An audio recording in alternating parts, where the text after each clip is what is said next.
we should have gone after from the get-go, which was food manufacturers who are required to have labeling. Instead, we went after an industry that at the time was not required to have labeling, didn't have to do it if they didn't want to. But if we had done that research and we had figured that out early on, we could have saved ourselves a lot of pain and suffering. Really. Wow.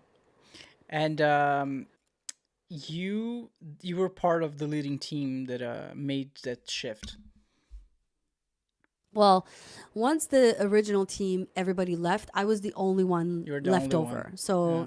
So I took the products on by myself and then rebuilt a new team and really led the process. And I think that was also part of the original problem, is that we had too many people making decisions. We had too many people involved. We had too many people with opinions on what should be done and shouldn't be done, right? And sometimes you need to scale that back a little Yeah. bit.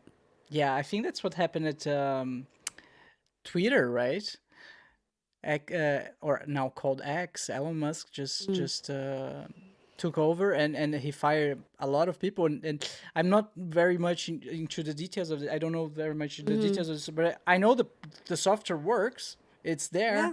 and I don't know how Yeah. many people they fired. But I think 80%, something like that. Yeah, a lot of people. Yeah. Yeah, Cool. just he just felt like they didn't need it, right? And sometimes those are the hard decisions that you have to make. You have to come to the conclusion that, and sometimes with, especially in tech startups, the part of the problem is that when you're building out a product, a lot of founders get stuck in that phase of build, build, build. Ooh, I want to build this feature and I'm going to build that feature. And they pivot before they even launch. Like they've been building for a year, and instead of launching and taking it to market to learn about their client base and ask questions and understand what the actual client needs, before they do that, they're like, ooh, I'm going to pivot. And now I'm going to build another feature.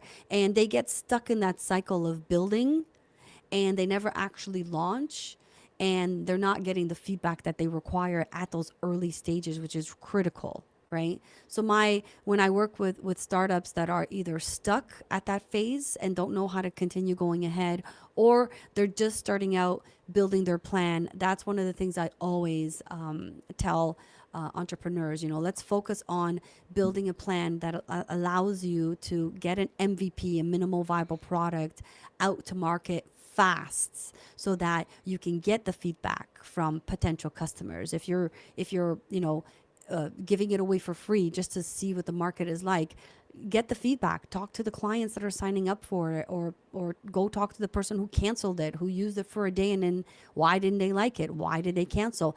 Get that feedback so that you can put together a proper pivot, and then go continue building out the MVP, and then launch it with a really good plan in place based on all the feedback that you got from that MVP. The problem is that a lot of people get stuck and they're not building just an MVP, which is like a minimal viable product. By the time they're done building an MVP, it's a full product. And they've spent all this money building this out versus getting that research You don't. and doing that work. They're perfectionists. So Yeah. I Yeah. once heard this phrase: "Perfection's the enemy of rentability." Yeah, for sure.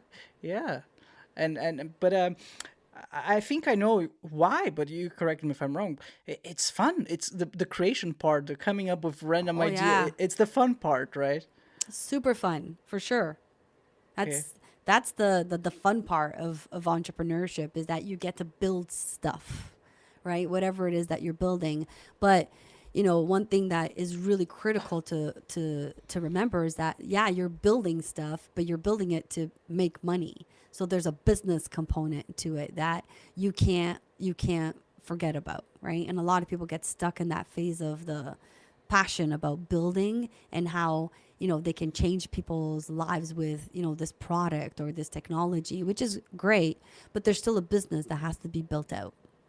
Would you say that's the number one problem or issue that entrepreneurs face when they're creating their first Yeah, business? Yeah. I mean, the entrepreneurs that I work with, that is the reason why they're coming to me in the first place. They're either they've hit a wall and they're stuck, and they either need to pivot and they don't know how, or they need to scale, their business has gotten to a certain point and now they need to scale and they don't know how, or they don't have a plan on how to scale, or they have this great idea and they want to be able to execute it properly from the get-go, and so they want to work with someone who's built startups and worked with entrepreneurs to help them build out their businesses, doing it properly from the get-go. Is it always going to be perfect? No, you're always going to be changing, but if you start with a good plan in place on how you're going to monetize, who is your client base, doing the market research around the industries that you want to go into, looking at your competitors. Having competitors is fantastic. If you're going into a space that has no competitors, that's actually not great. Really? Because when you have competitors, you can learn from your competitors and you can look at what they're doing and what they're not doing, and you can focus on what they're not doing, right? And when you have competitors, there's a market for what you're doing. When you don't have competitors, you're the first to market with something and you don't know anything, right? Because you don't have any competitors to look at and say, oh, why is there nobody in this space? Is it because someone has tried and failed and it's a impossible industry to get into? Is there a need for this product? Why aren't any other products like this out there? Maybe nobody really needs this, right? So when you have competitors and they have business and they're doing well, yeah, there's a market. How can you go into it and differentiate yourself from your competitors? Right. I never thought that way. So it's good to have competitors because you can somehow learn from them, right? Yeah, Yeah. of course. It's free information. Did you guys had competitors for Field Eagle? Yeah, we had a Yeah. couple of competitors. We were just doing